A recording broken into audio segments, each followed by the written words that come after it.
Hey, it's the Scoop pregame show live from Moda Center. I have a very special guest from the Associated Press and also University of Portland, Malika Andrews. How are you? I'm good. How are you, Jamie? I'm doing very well. I'm so excited to have you here. I love having guests on the Scoop. It's always a lot more fun chatting with someone.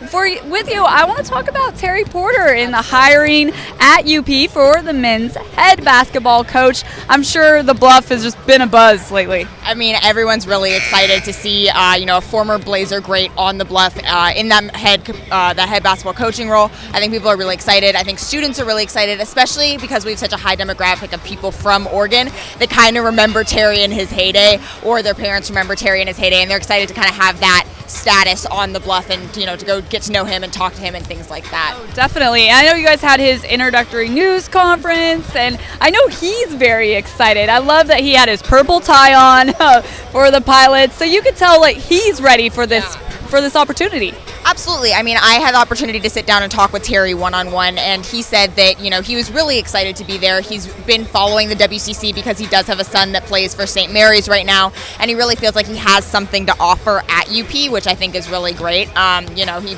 came out with his number. We got him a number 30 Portland Pilots jersey, and I thought that was pretty cute, and I think that they've he says that he's really ready to kind of take on that role, and he says he knows he hasn't been a head coach at the college level before, but it's a challenge that he's kind of ready to take on, and he really feels that with his NBA experience, he can only kind of help those players and help bring them up to the next level, especially because he went to a mid-major himself, so he feels he understands that maybe better than someone else could. And he's really said he's most looking forward to mentoring those boys and kind of getting to know them even more and helping them to become not only the best players they can be, but also kind of the best young men they can be. And Terry Porter loves Portland so much, so such a perfect fit for Porter at the University of Portland. All right, you've been covering this Blazers team as well. On the Scoop today, we're going to be talking about how Portland is battling for that 5th seed, and now they do control their own destiny. If they win tonight against the Timberwolves and then Wednesday against the Nuggets, it's a lock. They've got that 5th seed. How crazy is it to think about? We were covering the team at the start of the season. Now we're talking about possibly the 5th seed for this Blazers team. I think that a lot of people maybe over the offseason after we, lost 4 out of our 5 starters were kind of questioning, all right, is such a young Blazers team going to be able to make that jump and be able to make the players again? And honestly, a lot of people doubted that they will be able to. I think Damian Lillard's leadership has a lot to do with why they are in the position that they are. And I think a 5 seed would be a great spot for them. I think the Clippers would be a great matchup for them if they can hang on to the 3 seed. Also, that travel schedule would be kind of nice, just having to go down to LA, right? But I think that would be a really great matchup for them. And I think that Dame has been a key in that, and then also, Ed Davis's consistency, Alan Crabb kind of giving that little extra spark. CJ and Dame are kind of now they're in the conversation of the best backcourt in the league. So I think those kind of things have helped the Blazers get to where they are now, the Blazers that we're seeing on the court tonight. For you, Malika, you mentioned Ed Davis, but as far as the newcomers to this team, who else really stands out in your mind for this season? I think Mo has been someone that stands out. Maurice Harks has been someone that stands out in my mind. I think that he's kind of been able to give a little bit of energy that wasn't really there before and fill some holes, especially in size. There were some questions there. I think that Al-Farouq Aminu has been huge, especially a couple games ago, when he had those 28 points. That was really big, and he's been able to be consistent and consistently put up those numbers and really be a force to reckon with on the board. So I think that's been really important, especially since, Dame's established himself as a scorer, but he's a little bit smaller. So having that size in there to really be able to compete with some of those West Coast teams has been really important in Portland and impressive. Oh, for sure. All right, we're going to take a look back at the Blazers win over the Thunder. Thanks to Malika Andrews from the Associated Press for stopping by the Scoop. Thanks, that was fun. Jamie. That was so much fun. All right, let's take a look at this Talkin' Ball highlight. After the Blazers taking on the Thunder for the 4th and final time this season, Terry Stotts bringing his full complement of players. Billy Donovan, your thoughts? Oh, no. Kevin Durant, Russell Westbrook sitting it out along with Serge Ibaka and Anthony Robertson, 4 of the 5 starters for OKC, taking a rest on the second night of action for both teams. Al-Farouq Aminu had himself an amazing first quarter. 13 points in the opening period. 5 of 8 shooting, 2 of 5 from 3, taking that approach we've seen from teams of let's see if Aminu can knock down his shots. Hey, some teams are paying the price for taking that test. He's been doing it. Enes Kanter imposing his will. 11 points in the first quarter. 33-26 Portland after 1. Man-sized rebound. In the second quarter, Aminu Strong on the defensive boards. Allen Crabb for 3. Blazers up 15. Nice to see him get his stroke back tonight. 4 of 5. Really good from 3. Mason Plumlee completes the alley-oop from Damian Lillard. Take a look at it again. Blazers up 62-44. The route appeared to be on. Plumlee then finding C.J. McCollum. 20 assists in the first half for Portland. 72-59 the lead at halftime. Man, this thing's over. Don't even worry about it once we hit the fourth quarter. Third quarter happens. Harkless the steal. Lillard finding McCollum for 3. C.J. McCollum, I'll have to update my numbers, but was shooting 49% from 3 since the beginning of March. That's pretty good. He's still on fire. Plumlee ahead to Harkless. Blazers up 82-63. It's 99-83 headed to the 4th. So they're in kind of that iffy period of, do you rest everybody? Does everybody have to play? But OKC not giving up. Cantor the offensive board. The offensive rebounding, as good as it was last night for Portland, it was as bad for them defensive rebounding against the Thunder. 19 offensive boards for OKC. How you like those handles, Dwight? Yeah. Aminu finished with 27 points, the second best scoring night of his career. 120-115. His top 2 scoring nights have come in the last week against Boston and now the Thunder. 120-115, your Jack-in-the-Box box score. CJ has 26 on 10 of 18 shooting. Al-Farouq Aminu, as I mentioned, 27. On the other side, Enes Kanter with a career-high 33 points to go along with 20 rebounds on 13 of 18 shooting. And at CSNNW.com, the Trailblazers season goes year-round. Get the most up-to-date news from around the league, the latest video highlights from Trailblazers Courtside, Rip City Live, Talkin' Ball, and Trailblazers Pulse. Not to mention The Scoop with Jamie Hudson, a pre- and post-game show streaming live before and after every game. We also have you covered with the inside scoop on player profiles, interviews, and daily coverage of your Portland Trailblazers with esteemed Blazers insider Jason Quick, only at CSNNW.com. At CSNNW. Hey, the Scoop pregame show continues. Let's take a look back at the last 3 games for the Trailblazers. Of course, they're coming off that victory against the Oklahoma City Thunder on Wednesday night, 120-115. That was a different-looking OKC team with no Kevin Durant, no Russell Westbrook, no Serge Ibaka as well. But Portland now has won 2 straight games after beating OKC. In that game, Al-Farouq Aminu with 27 points. That was a team high for the Chief. And now the victory, of course, secured a playoff spot for this Trailblazers team. And Portland now is a half game ahead of the Memphis Grizzlies for the 5th seed in the Western Conference. We'll take a look at the Western Conference standings coming up on the Scoop. And also, I'll get you up to date on this Memphis and Golden State game. Right now, they're in the 3rd quarter. We'll talk about what has to happen in order for the Trailblazers to lock up the 5th seed and play the LA Clippers in the first round of the playoffs. Now, as we talk more about the Timberwolves, here's what they have done in their last 3 games.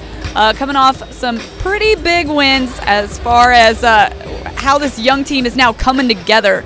That overtime win on Tuesday against Golden State really got a lot of people talking about how impressive this young Timberwolves team could be in the future. You think about that. And then also on Thursday, the T-Wolves with a 105-97 win over the Kings. So Minnesota riding this 2-game winning streak. Their roster right now, get this, you talk about how young they are. Minnesota's roster averages almost 4 years of NBA experience, and their average age, it's 26 and a half years old. That is the average age of this Minnesota Timberwolves roster. So think about that and think about just how good this Timberwolves team could be in the future. We're going to talk about rookie Karl Anthony Towns coming up on the Scoop, and people around the country are now saying they would rather build their team around Karl Anthony Towns than Anthony Davis. What do you guys think about that? Hit me up on Twitter or on Facebook. We'll get your questions and comments here on the Scoop. But I got to go to Trailblazers practice yesterday, and Al-Farouq Aminu got to talk with our Dwight James one-on-one. They talked about everything from, is Aminu surprised that he's been scoring so much as of late? And of course, they talked about the Chiefs' solid defense and so much more. Let's get to that interview. all of a sudden we're seeing a lot of points out of you, something that we didn't necessarily expect at the start of the year. We knew you were a defender, but we didn't know that scoring was there. Where's that coming from? Just point guard play, man. And thankfully I've been able to knock down a couple of shots. Yeah, and continue work. Seems like you are getting open shots for one reason or another. I know there's a lot of double teaming on your guards, but those shots are there for you, and there's no hesitation. You don't seem to be worried about them. You just take the shot. Yeah, man. Throughout the whole year, it's been different for me to shoot this many threes and shoot this many shots and different things like that. Like you said, just been known as a defender, and I always come in the game with that mindset. But the coaches have told me, shoot the ball when you're open, because then until it'll open up, even make or miss. People are conscious when you shoot it with such a, effortlessness. And, I just listen to the coaches, and good things have been coming out of that. So has it surprised you, too, that you've been able to score this many points? I mean, I scored, you know what I mean? I didn't get here by just chance, so to say. Even though, you want to make a name for yourself in this league by whatever way you can, you know what I mean? And my way was just becoming a defender. But, I always work on my game and different things like that, so I always have confidence in a sense. But, yeah, you know what I mean? I didn't always just think this was going to be the case, but I don't want to say like I shocked myself or anything. Well, your three-point percentage is way higher than it's ever been in your career. And that leads to the next question, which is how high can it get? Can you become an even better three-point shooter than you are now? I would hope to think so, man. I feel like I continue to work on it. It should only get better, you know what I mean? I don't feel like it's a plateau or something like that. Also, I think mentally, you know what I mean, becoming a shooter is a task as well. I think people don't really think about not missing two and then being able to shoot that third one. So I think all those aspects will help me become a better shooter. Yeah, it's quite a good stroke of luck for you to end up here. I think this system seems to fit your growth and development as a player on the offensive side. Yeah, for sure, man. I feel like, you could take something out of every place that you've been to. You know what I mean? That's what I've tried to do and try to learn from everywhere that I've been. Like you said, I came up through the ranks, becoming a defender, rebounder, and all these things have helped me become to where I'm at today. And now I'm learning a little offense, you know what I mean, how to be efficient and different things like that. Speaking of defense and being a defender, you've had to guard so many big guys, and you're going to be guarding fours the rest of the way this year, it looks like. How is that an adjustment for you from guarding threes? Well, last year, I played a little four as well, and I played in so I got some practice at playing the four. Also in New Orleans, I played some four whenever Davis was hurt or anything like that. So it's something I'm not 100% unfamiliar with, and something that I've worked on even during the summer and different things like that. Being able to learn how to get position, use my quickness, different things like that. So it's just something that I embrace, and it's something that also, as a defender, I want to be able to do, guard multiple positions. Yeah, and if you get that same mismatch at the other end of the floor, you can use your quickness on that guy, right? Yeah, for sure. It made me feel good when OKC felt like they needed to, switch up. You know what I mean? I felt like that's, as a team, us imposing our will on another team. And it makes me feel good, like, what I'm out there doing is actually having an effect and different things like that. And being able to hold my ground, but then on the offensive end, being able to exploit the mismatch, I feel like that always gives my team an advantage, which I always look for. Thanks, Ruth. Yeah, thank you. Appreciate it. All of a sudden, we're seeing a lot of points. All right, coming up on the Scoop pregame show, our Rip City Live crew will have more on Al-Farouq Amino. But first, we're talking injuries, and it was yesterday that Meyers Leonard had his shoulder surgery. Now, the Blazers PR did announce that this surgery was successful, and Meyers tweeting out that he is feeling better about it. Now, as for the Timberwolves, they will be without Kevin Garnett. He's dealing with a sore right knee, and then Nikola Pekovic out as well with a sore right ankle. More on Meyers Leonard. We have that at our website, CSNNW.com, with our Blazers insider Jason Quick. And this is really cool because our CSN camera crews were following Meyers around all this last week, and we will have a very special feature on Meyers Leonard and his surgery coming up on Wednesday, the final game of the regular season. That'll be on Rip City Live, and then of course I will bring it to you here on the Scoop pregame show as well. But Meyers first dislocated the shoulder back on November 11th against the Spurs, and he was out for 7 games. Then he re-injured that shoulder on March 16th, and that's when he decided it was time to get surgery. Now, Leonard did turn down a multi-year contract extension from the Blazers back in November, and then he elected to really test the market value in free agency. It'll be on July 1st. And Myers Leonard will become a free agent, so keep that in mind. And as for his recovery time, he is supposed to be out for 6 to 8 months. So there's the latest on Myers Leonard.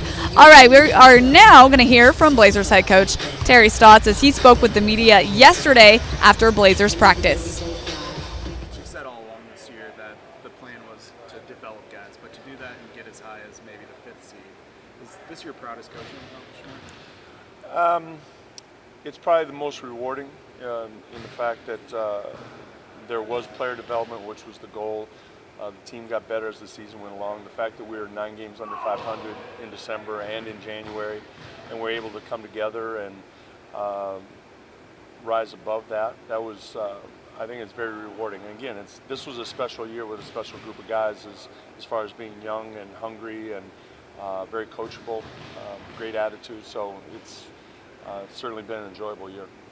For you, is there a difference between maybe how you were able to coach this team than maybe your first time as a head coach? What do you mean by that? Meaning, like, are you more prepared for something like this because of your experience? Oh, I don't know. It's I'd like to think that everybody tries to get better every year, and I'm no exception. I try and learn every year. Try and make the best of whatever situation you have. Try and put the players in the best positions possible, and learn as you go along. What would you say to Mo and maybe some of the rookies who haven't been to the playoffs before as you prepare? Well, they have to kind of experience it for themselves. It's the intensity. The intensity goes up. The focus, the every possession mentality. It's a different level. That's why I'm always a little reluctant to compare a regular season game to a playoff game, because you have to be in a playoff game to understand. The crowd's into it. There's everybody in the league's watching your games. It's just a different thing that you have to, you can talk about it, but they have to experience it themselves.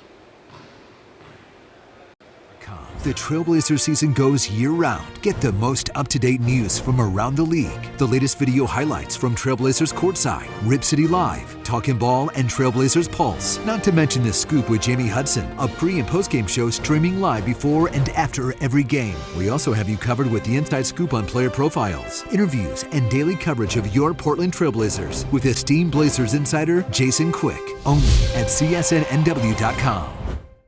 All right, let's talk series history between the Trailblazers and the Timberwolves. Of course, this is the final and 4th meeting between these two. You look at the all-time series lead, the Blazers hold that advantage, 76-29, including a 42-11 advantage here in Portland over the Timberwolves. Now, Portland has won all 3 meetings this season and their 4th straight overall. But all 3 games this season have been very close games, so keep that in mind. Just remember that. All right, let's hear now from Damian Lillard, as our Blazers insider Jason Quick got a chance to catch up with him one-on-one earlier this week in Sacramento. A lot of things. It was heat of the moment, obviously, because it was one of those games where we had a huge lead going into the regular season against a good team. Our coach got into it with their coach a little bit. Our situation coming into camp, so many new guys and guys who nobody expected anything from. And then for that to happen, it was like that kind of game was what people expected from us, That type of stuff was what people expected from us. So I just, heated the moment, like I said, and just expressed to everybody that, nobody's going to look out for us. Nobody, cares if we come out here and don't win a game. It's just all people that matter is in this room. The only people that care about us is in this room. So, from this point on, we got to know that it's us against everybody outside of this locker room. And, we got to embrace that attitude. And when a guy on our team is struggling, nobody on the outside is going to pick him up and lift him up and, be there for him. It has to be us. When it gets a little bit rough, we got to be there for each other. When we're successful, we got to keep each other in that right mind space. So we keep doing the things that give us a chance to be successful, and we've all stayed true to to that, and it has in a good position right now. Do you feel like that set a tone for the season? I think more than anything, our trip to San Diego and everybody showing up to Portland early, that really set the tone. But I think, everybody understanding that, hey, this is all we got. We all we got type of thing. I think that also, spoke to everybody on the team. And I want you to paint the picture for me a little better. Like, did you come in and immediately start into the us versus everyone type of? No, we came in the locker room. I was hot about them coming back and beating us. Anytime I'm sided up with somebody and I see them get into any type of altercation, I'm going to take it personal and I'm not going to like it. And, I saw our coaches exchange words. So I was just heated about the whole game. I walked in the locker room. Coach said what he had to say. He said we competed hard, but we got to clean up some things, and we can't allow somebody to come back from 35 and have that type of meltdown. And as soon as he got done talking, he said, "Bring it in," and I said, "Hold on," And as everybody was walking in, I kind of just looked around the room.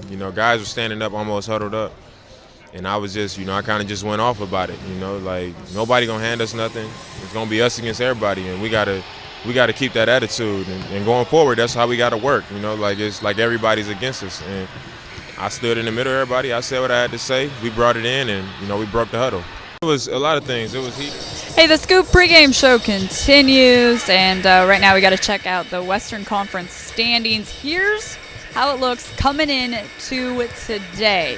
Blazers a half game ahead of Memphis. Of course, they clinched a playoff spot with their win over the Thunder. And after that game, Trailblazers head coach Terry Stotts said, "Yeah, I'm very excited about clinching the playoffs." And with the Blazers now 43-37 is their overall record, and 27-12 at the Moda Center. That fifth seed is looking pretty good, but here is what has to happen.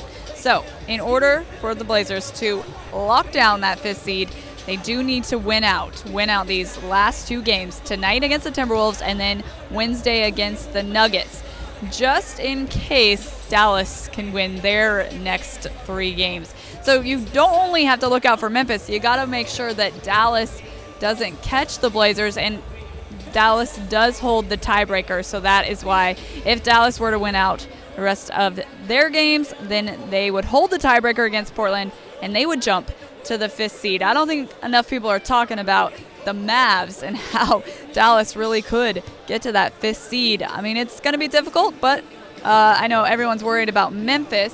Now, at last check, there's about 10:30 to go in the fourth quarter between Memphis and Golden State, and right now the Grizzlies on top, 81-72 in that game in Memphis. So we'll keep you updated on that game. Of course, it's going to determine how things shake out in the Western Conference. Here is a quick look at the Eastern Conference, and you see midway to the bottom of that conference, it's pretty close as well. So both the West and the East, there are some tight playoff races, that is for sure. All right, I'm so glad you're here hanging out with me on the Scoop pregame show before the Blazers and Timberwolves tip off tonight, and that game you can catch on CSN. 7:30 is the tip for this game.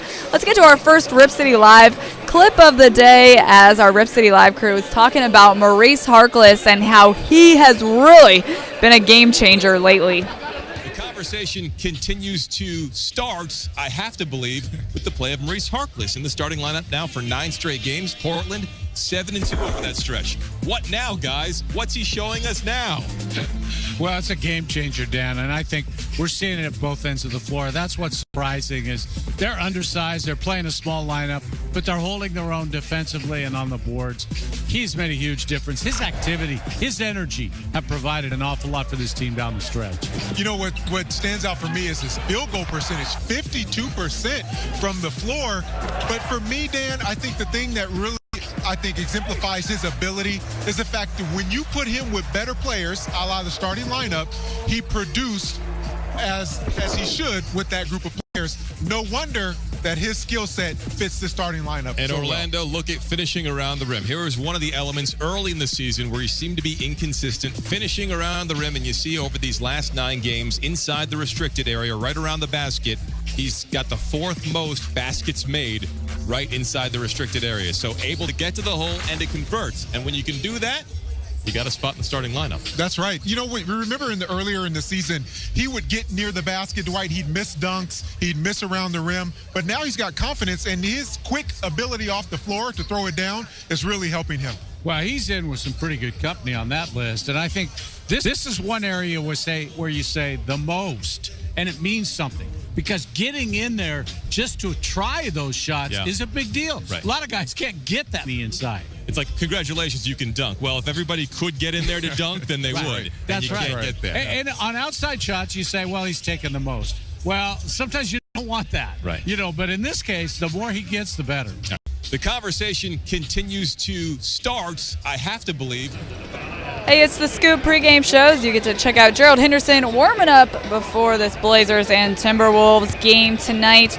Now, you look at the T-Wolves starters, and on the season, Ricky Rubio averaging 10.3 points per game and 8.7 assists per game. And then Zach LaVine averaging nearly 14 points per game. We'll get to the rest of the starters coming up, but first we got to take care of some business here at the Moda Center. I've got to get up from the seat because the chairs are actually a little off balance. Something that's a scoop you never thought you'd hear. So here, let's hear from our Rip City Live crew. Before the season began, people were giggling at the notion of this guy becoming a three-point shooting threat based on what we'd seen so far in his career. It didn't seem far-fetched that would be a struggle. Teams are still guarding him seemingly like a guy who can't shoot, but the numbers, he has more three-pointers made this season than the rest of his career combined. Well, Dan, you know, this team talks a lot about the process. And for Al-Farouq Aminu, this is a real process. I mean, you talk about taking a guy from being a defender and a rebounder and turning him into a scorer. How hard is that, Orlando? That is unbelievable. That is quite a change, is it not? Yeah, absolutely. Well, first of all, those questions that you asked for a guy shooting threes were excellent, because what you want to talk about is that whether a guy has gone through the mental exercise of going from a player where the three-point shot is not a good shot for him to all of a sudden it becomes a great shot because he's knocking it down. That's a difficult transition to make, and he's making it. And can he become a better three-point shooter? Love that question. Yes, he can. He seems to believe so. Well, and, you know, I got to tell you, for players who really couldn't play like me, we always got yelled at for shooting the ball. It's refreshing to see a team where guys get yelled at when they don't shoot the ball. That's cool. Now at 36% from three, slightly above league average. The next test for Al-Farouq Aminu is surviving the Orlando meter. Yes. Well, he definitely deserves to be on the Orlando meter. And first, we start out with his defense. It may not show up on the stat sheet because he only has 77 steals. However, he's a great on-ball defender, and he's a wonderful help side.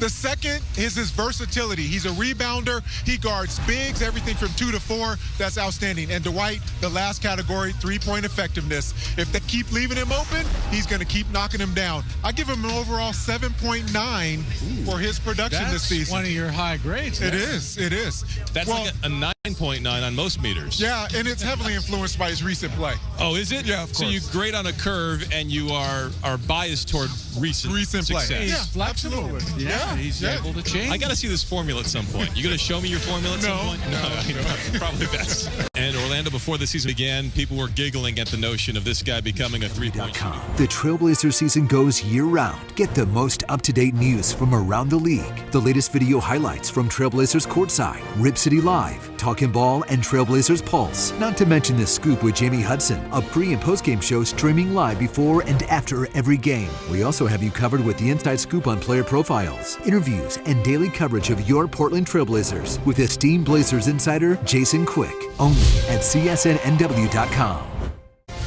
All right, so they had the Nike Hoop Summit here today, and anyway, basically this row of chairs was all out of whack, so I had to get up, get that all situated. We're all good to go. We got it all figured out.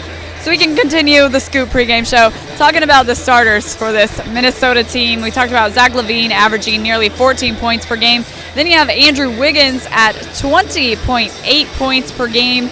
And then rookie Karl Anthony Towns averaging 18.2 points and 10.5 rebounds per game this season. We'll talk more about Karl Anthony Towns coming up on the Scoop. But first, we get to hear from Gerald Henderson as Henderson stopped by the Rip City Live set to join our Dan Sheldon. We've got that interview right now. Mr. Gerald Henderson, his first year as a Portland Trailblazer. Welcome in. We haven't talked to you in this setting, I think, since Media Day was the last time we had you live. It's been a while. It was about 5 months ago. It's been a while. Yeah. A lot has happened since then. Yes. Including you kind of integrating yourself into this team and becoming really a key cog and a comfort level that we hadn't seen up until, I don't want to say like January, maybe mid-January, you found your groove. The best shooting year of your career. Yeah. Effectively, anyway. What's led to that, you think? I mean, it's fun. I think, it's just a good fit on this team. Obviously, it took me a little while to get going, coming back from surgery and making my way into the team. But, Coach Stotts and my teammates and, the whole coaching staff have done a great job of helping me just get comfortable and find my spots. And, I'm just happy that how I'm playing has been able to help the team. Now, it's not your offense, but a defensive play that I think still sticks out in a lot of fans' minds is maybe your top play of the season. Maybe the top play overall with the way it played out. You forced overtime in Washington based on a big block on Gortat in the closing moments. Here we go. And then we found out after the game was over, yeah, I've done this before several times against this guy. And we pulled up the tape on Talking Ball that night and showed that previous block you had in a similar situation back when you were playing for Charlotte. And there it is right there again. So did you know that was going to happen the whole time and you had him pretty much lined up? It just happened where, a guy got beat. It's just our basic defense. Right. You got to help somebody that's coming over to help. And, I have made that play before on Gortat. And, it just, for me, it helped us win the game. It prevented them from scoring. We went into overtime and we played well and won the game. Your favorite play of the season? Definitely up there. Yeah. Well, maybe your favorite moment of this year so far has to be something that happened in February during the All-Star break. You became a father for the first time. Yes. How has that changed you? It's been a great thing, man. My daughter's in Charlotte right now, so I haven't got this time with her, but will in the off season. But it's been great. I mean, it gives you something else to play for. I FaceTime 3-4 times a day, so it's a pretty cool thing. It's nice in the modern age. You don't rack up the phone bills anymore because you just have the FaceTime. Yeah, so you use the Wi-Fi. Yeah, there you go. On this team, it's kind of a unique dynamic. Well, I don't know if it's a unique dynamic, but everybody's kind of in the same age range, and a lot of guys played each other in college.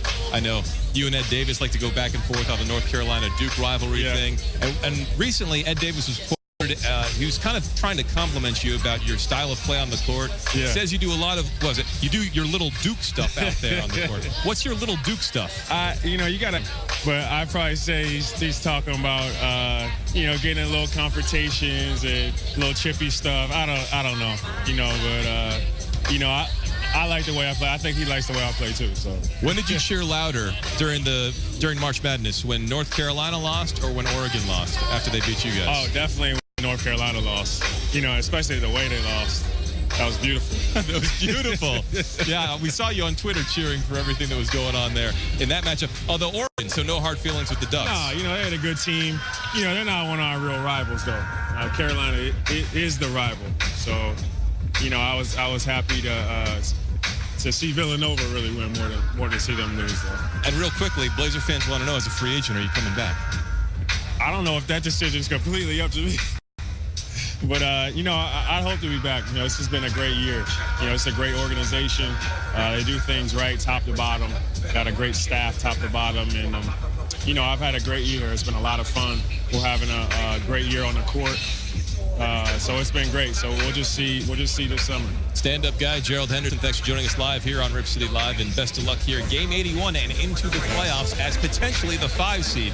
No one thought that was possible before this season began. By Mr. Gerald Henderson. Hey, it's a Scoop pregame show, and coming up here on the Scoop, you're going to hear from not only our Blazers insider, Jason Quick, but also Blazers head coach Terry Stotts as our Brooke Olzendam catches up with Coach Stotts. But right now, I want to play this clip for you from Dusty and Cam in the mornings on CSN. You can check out their show from 6 a.m. to 9 a.m. on CSN. But Dusty and Cam are wondering, hey, are the Blazers this year's sweetheart team in the NBA?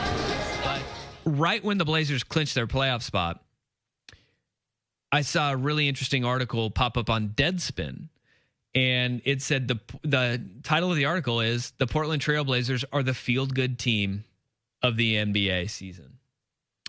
And I sat there and I went, here we go. This is where it's going to start.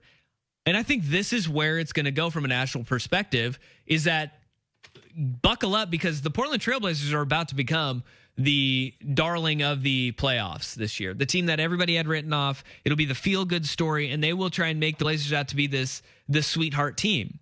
And it will be viewed as the team that was ditched by 4 of their 5 starters, and they had to completely rebuild. The first NBA team in the first time in NBA history a team is replaced or only brought back 2 guys that have played 1,000 minutes, and Chris Kaman and Damian Lillard, and only Lillard is the guy who plays in that. And it's a great story, and this Blazers team is a great story. But it's going to be wildly misleading because only 1 guy left the Blazers. The other 3, the Blazers let walk or traded. And when LaMarcus Aldridge left, that was when the writing was on the wall. And isn't it funny how we forget about that? How we started this year with, they turned their back on the Blazers. Well, Nick Batum was traded before LaMarcus Aldridge even made a decision, according to his report and what Neil Olshey said during signing day. That move to bring Gerald Henderson in and Noah Vonleh in was done before that. And then after that, it was, hey, if he's not back, what's the point? Let's retool it. Let's make it my own, in Neil Olshey's mind. And he did that with this roster. This team has been in, and I don't think they want to be the darling.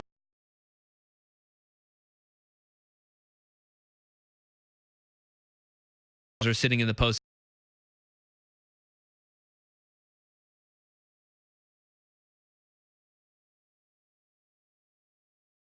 Quick, Comcast Sportsnet has an awesome article about where it all started with this team kind of playing with the chip on the shoulder.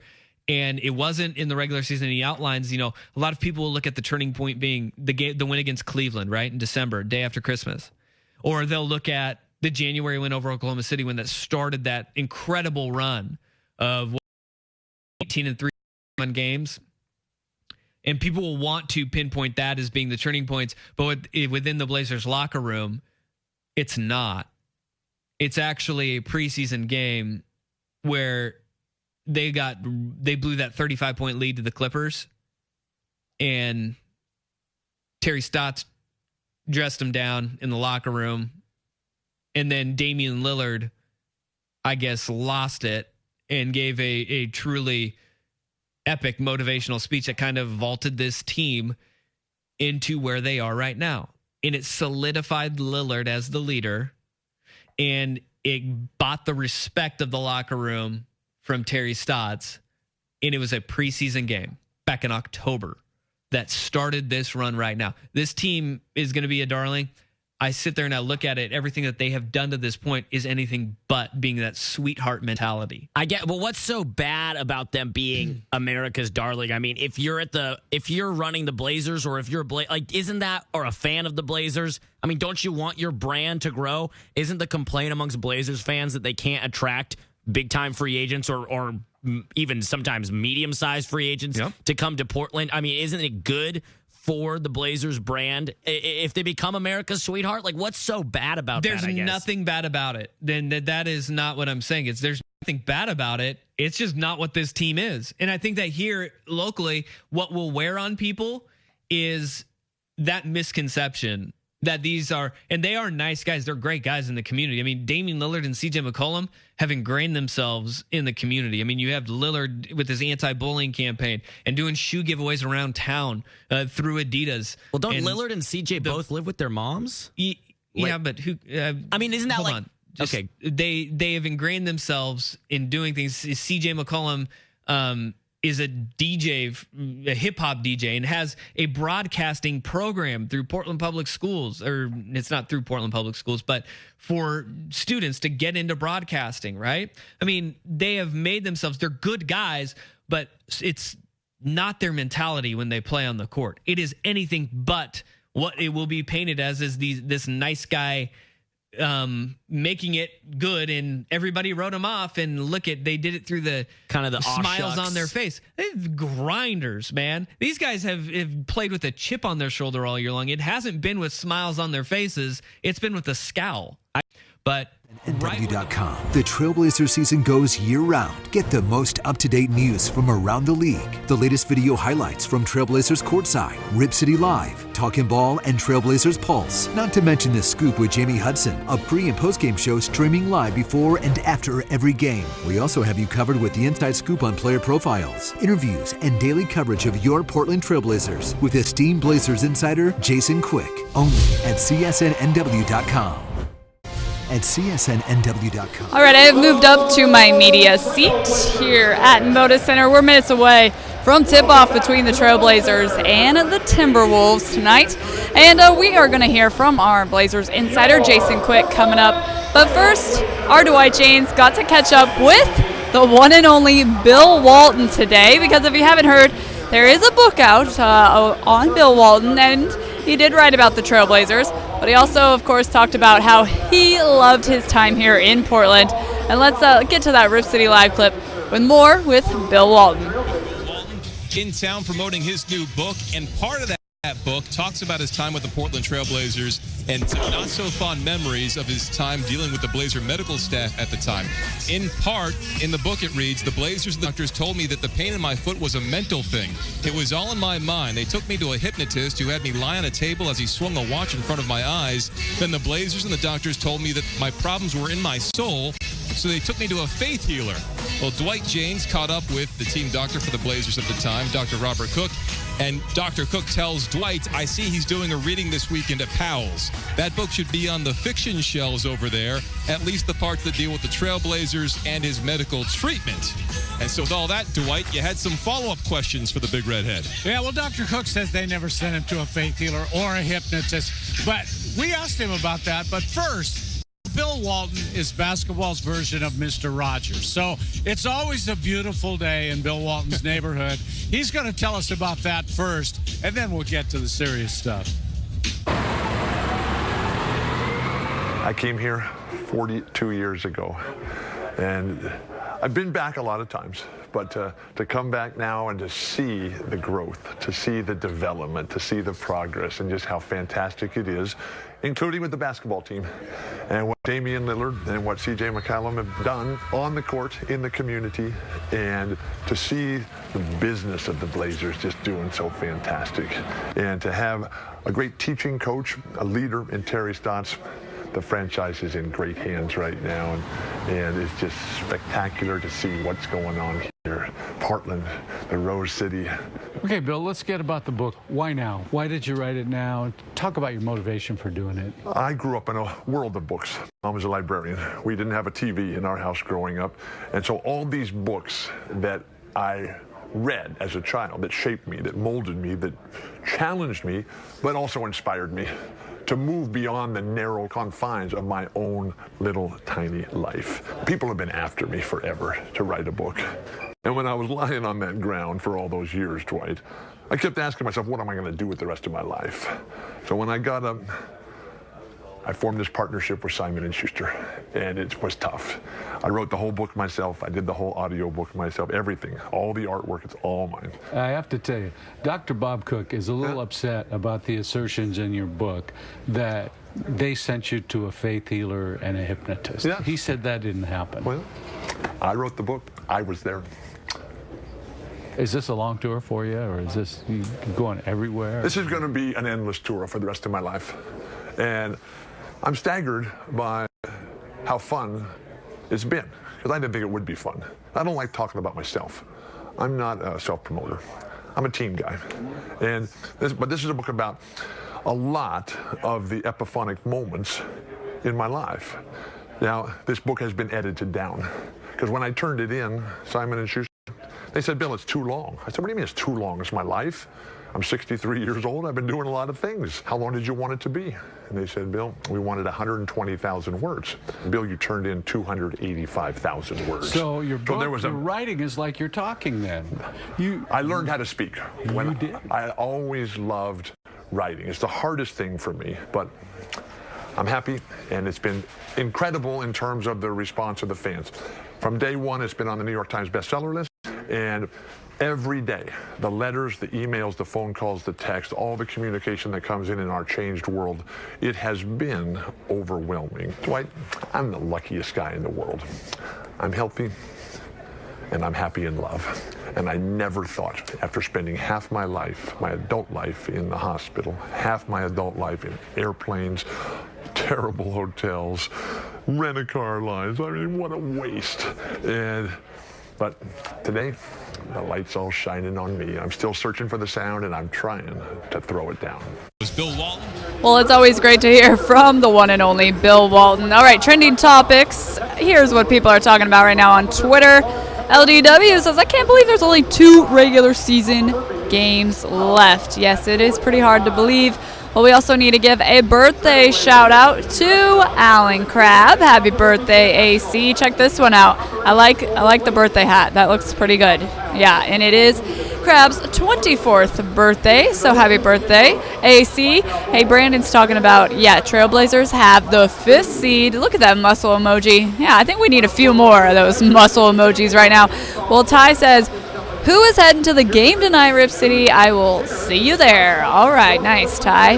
Tanner's tweeting out saying, all we have to do is win 2 games, and we play the Clippers in the first round of the playoffs. Yeah, Tanner's looking for that 5th seed. Well, Andrew says he is so ready for the playoffs, as so many are. Check out this tweet with the hashtag they say Damian Lillard has been off his shooting stroke as of late.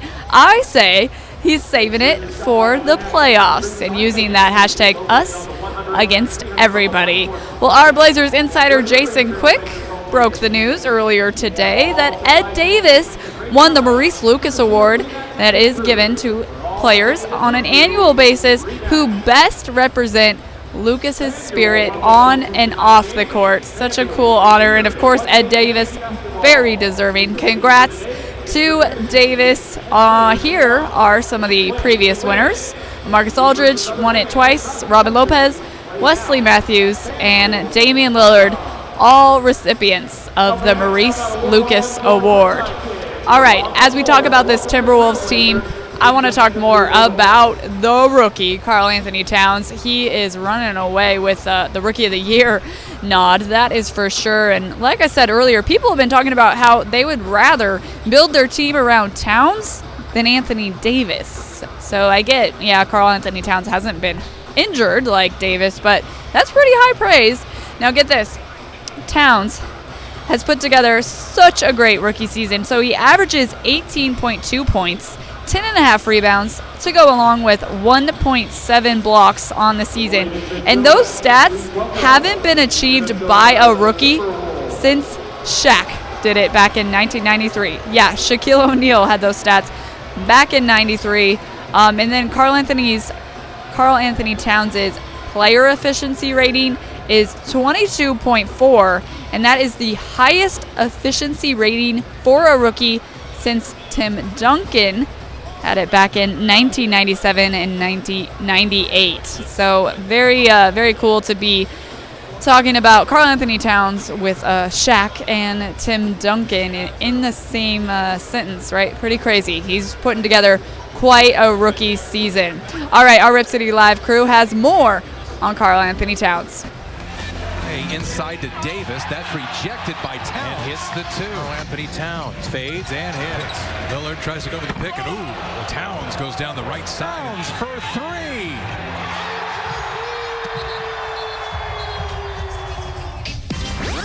Standard TV and Appliance Rewind is the Rookie of the Year season that Karl Anthony Towns is enjoying. There have been 9 rookies to receive 5 consecutive Rookie of the Month honors, and Towns is joining that list. And taking a look at the guys already on that list, you see a lot of players who have done a lot of great things in this league.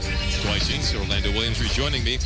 I don't want to fast forward the conversation too much, but the discussion has already begun amongst NBA insiders. Who would you rather start your franchise with, Karl Anthony Towns or Anthony Davis? Wow. You know what? For me, that's no question. I know everyone's talking about Anthony Davis and his injuries, but Karl Anthony Towns is not at that level just yet. I know he's averaging a double-double. He's got a tremendous amount of versatility. But for me, Anthony Davis is still the proven franchise player in the long run. And, you know, I kind of feel the same way. Karl Anthony Towns, though, is so lively, such a lively body, so active. He's got so much energy. But what happens here in this league? As rookies, a lot of big men come in like that. But then the whole process starts. Okay, put some weight on him, get him in the weight room. Before you know it, the guy's 30 pounds heavier. It's all muscle. It's not like he gets fat, but it does slow him down. It does subtract the energy. And I think sometimes it can lead to more injuries, muscle pulls, things like that. So it'll be interesting to see what happens to Towns after this year. What goes on with him this summer?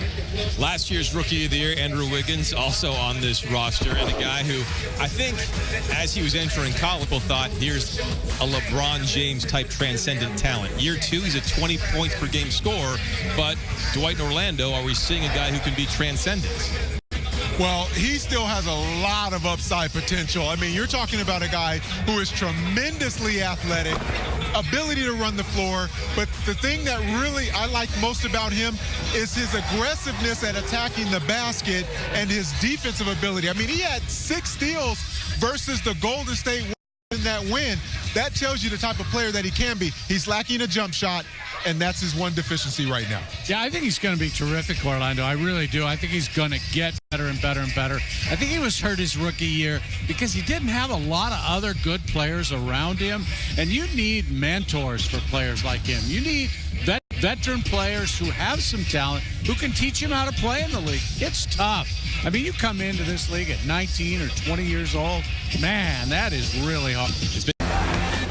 All right, earlier on the Scoop pregame show, you got to hear from Al-Farouq Aminu as he was one-on-one with Dwight James. Now, Aminu has scored 20 or more points in 3 of his last 7 games for the Trailblazers. And actually, Aminu got to pick the warm-up music here at Moda Center tonight. And I got to let you in on a little secret if you're not here at the game watching the Scoop on your phone and you're out of the Moda Center right now. Aminu just picked Justin Bieber as his warm-up music. Who would have thought? Not me. I really like it, though. That's awesome. I'm going to have to talk to the chief about that. All right, we've got more from our Blazers Insider coming up. But first, let's hear from Blazers head coach Terry Stotts. You'd like to win the remaining 2 games of the regular season, but what would you like to see from your group as a whole as you finish out? Just keep playing the way we've been playing. You know, I think we've been in a good rhythm at both ends of the floor. You know, mostly looking at the defensive end. We've been pretty consistent offensively throughout the year, but, you know, we'd like to finish with some tough defense, and we're going to need that in the playoffs. Aminu has been shooting the ball very well as of late. When you see he's getting hot early, does he have the green light? He always has the green light. Doesn't matter. You know, if he misses 3, he still has the green light. I'm a big believer in players having confidence to take the shots that are open. They need to take them, otherwise it takes away from the rhythm of the offense. Since March 1st, CJ is one of the best 3-point shooters in the league. Do you attribute that to just his confidence, him getting good looks? Why is he? Well, mainly because he's a very good shooter. You know, I think he's been shooting them in rhythm. He's getting quality threes, and you know, like a lot of shooting, it goes kind of up and down a little bit. But he's in a good groove, and I think a lot of it has to do with shot selection, and he spends a lot of time working at it. Obviously, you'd like to win. All right, so the Trailblazers haven't lost at home to Minnesota since 2012. All right, so that's quite a streak. But this season, the Blazers have won all 3 of the first matchups. However, it was combined a total of 14 points. So each game was decided by 6 or fewer points when the Blazers and Timberwolves battle. So this season, games have been pretty close. The Timberwolves are right now seeking their first 3-game winning streak since November 23rd through 27 earlier this season. Of course, they followed Tuesday's overtime win over the Golden State Warriors with a victory on Thursday night against the Sacramento Kings, 105-97. All right, as promised, you're going to hear from our Blazers insider, Jason Quick, as he's talking more about Maurice Harkless and Al-Farouq Aminu and how those two have been so important down the stretch. Jason Quick with all of our latest news from the locker room. And some interesting news. Ed Davis is already a fan favorite. This only adds to the legacy, right? Yeah, he was named the Maurice Lucas Award winner this year by the team. It's an award that best kind of captures the spirit of Maurice Lucas, both on and off the court. Ed does has an interest in any inner city youth back in Richmond, but also just the way his work ethic, the way he's been a great teammate. Everyone loves him on this team, and so that's why he was chosen. It's kind of a collaboration of players, coaches, and the front office staff, and they chose him. And the cool thing about it is right next to his locker is the plaque where they put each year's winner. So now he'll be able to see his name every day as he gets dressed and undressed before games. Good stuff. Ed Davis, one of the big stories for why this team is doing what it's doing, on pace to be the 5 seed in the Western Conference. But we can't, I don't think, overlook what's happening with a couple other guys here during this recent stretch, right? Absolutely. Maurice Harkless and Al-Farouq Aminu have been huge for this team, especially down the stretch when Damian has kind of struggled. Damian has not been on the top of his game, and Damian has, carried the team for much of the year. As he's kind of hit this lull, Maurice Harkless, as we saw against Sacramento last game, just really has changed the team. And Al-Farouq, I think, his best positions at power forward. Maurice's emergence has allowed Al-Farouq to slide over to 4. So I think this is the most complete and best Blazers lineup that they have. Hey, it's the Scoop pregame show live from Moda Center, getting you ready for the Blazers and Timberwolves game that you can find over on CSN tonight. We're minutes away from tip-off. Right now, though, I want to hear from the Godfather, Dwight James, as well as Dan Sheldon and Orlando Williams as they give us their keys to a Blazers victory tonight. Pick and Pops delivered by Papa John's. Be sure to use the promo code PJHoops for 50% off your online order on game day. That's today on papajohns.com. What do you have? Well, Minnesota relies on its offense to win games, not its defense. It doesn't defend well, but these guys have a good offense. The key for them, you have to outshoot them from the field. When they get outshot from the field, that's happened 42 times. They've lost 40 of those 42 times. They have to outshoot you to beat you. Wow. Yeah. One of the things that like this, who does have a great offense, they've been playing better defense lately. You don't want to be careless with the basketball. The Trailblazers need to limit their turnovers to 15 or fewer. That's going to ensure that they have a better shot at winning this game. Isaac Robb says hold Minnesota to 46% shooting from the field or less. Jason Quick says CJ needs 10 field goals made or more. And I say hold Minnesota to fewer than 27 free throw attempts. They're 9-32 this season when they're held to fewer than 27 free throw opportunities. All right, that's going to do it for the Scoop pregame show here at CSNNW.com/live. I will see you for the Scoop postgame show right after this game is over. Actually, it'll be a few minutes after, as I'll go get Trailblazers locker room interviews for you, and then we'll have the Scoop postgame show. So enjoy this game between the Blazers and the Timberwolves over on CSN, and I will see you later tonight.